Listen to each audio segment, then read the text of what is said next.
একাধিক এমপি পদপ্রার্থী থাকা, আমি প্রথম যেদিন প্রচারণায় নামি অ্যাডভোকেট গোলাম সাব্বির আলী পারভেজ ভাইয়ের সাথে, পরের দিনই আমাকে বহিষ্কৃত করে। ব্যানার ফেস্টুন সিরে তারপর পোড়া দেওয়া হয়। ওরা কিসের বিএনপি করে? ওরা আমাদের দেশনায়ক তারেক রহমানের ছবি, আমাদের গণতন্ত্রের মা দেশনেত্রী বেগম খালেদা জিয়ার ছবি যেখানে ছিল, ওনারা কিসের দল করে? বহুদলীয় গণতন্ত্রের প্রবক্তা শহীদ প্রেসিডেন্ট জিয়াউর রহমানের ছবি যেখানে আছে, সেই ছবিগুলা কিভাবে পুরাইছে। আমি মোহাম্মদ সালাউদ্দিন হোসেন বাবুল, গাজীপুর শ্রীপুরের রাজাবাড়ি ইউনিয়নের শ্রমিক দলের সভাপতি দায়িত্ব পালন করেছি।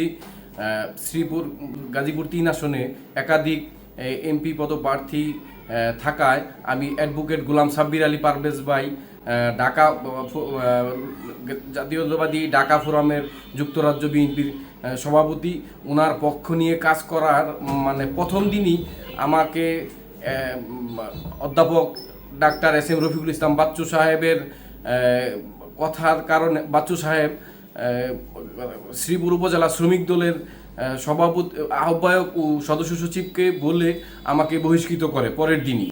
আমি প্রথম যেদিন প্রচারণায় নামি অ্যাডভোকেট গোলাম সাব্বির আলী পারভেজ ভাইয়ের সাথে, পরের দিনই আমাকে বহিষ্কৃত করে। তো আসলে এই করে থামে নাই। তারপরে যখন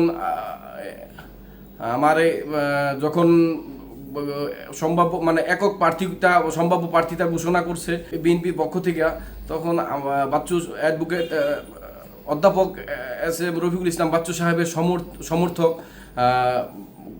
মোহাম্মদ সাইদুর রহমান, 1 নং ওয়ার্ড বিএনপির সাবেক সাধারণ সম্পাদক সাইদুর রহমানের নেতৃত্বে 1 নং ওয়ার্ডে গোলাম সাব্বির আলী পারভেজ ভাইয়ের poster, banner, Akhtar Alam master sir সাবেক সাধারণ সম্পাদক শ্রীপুর উপজেলা বিএনপি, ওনার ব্যানার ফেস্টুন সিরে তারপর পোড়া দেওয়া হয়। ওরা কিসের বিএনপি করে?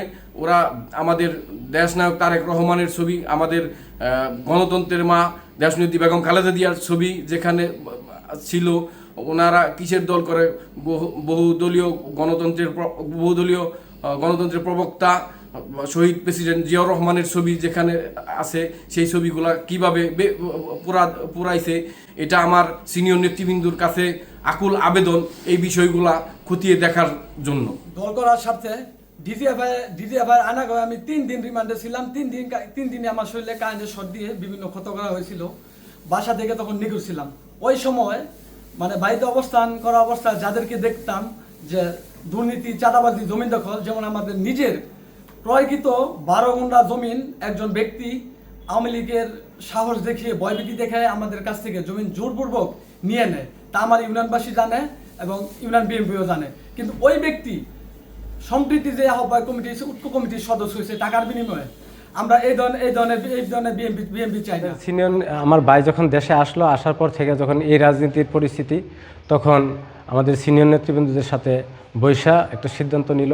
আমাদের সিনিয়র আরও 5-7 জন এমপি ক্যান্ডিডেট, ওদের সাথে সকলে মিলে একত্রিত হয়ে নেতৃবৃন্দুর সাথে আমার বড় ভাই জনাব এনামুল হক মোল্লা যখন একসাথে হয়ে প্রতিবাদী কণ্ঠে যখন মাঠে কাজ করা শুরু করলো, তখনই আমার ভাইয়ের উপর সে মিথ্যা ষড়যন্ত্রভাবে অভিযোগ করে অস্ত্র দিয়ে ফাঁসিয়ে এসে আজকে সে এখন কারাগারে। এই যদি হয় রাজনীতির অবস্থা, তাহলে আমরা কোথায় যাব? কার কাছে যাই? আমরা এই রাজনীতির যে এই পরিবেশ, এটার জন্য আমরা কোথায় এটার সঠিক বিচারটা পাবো?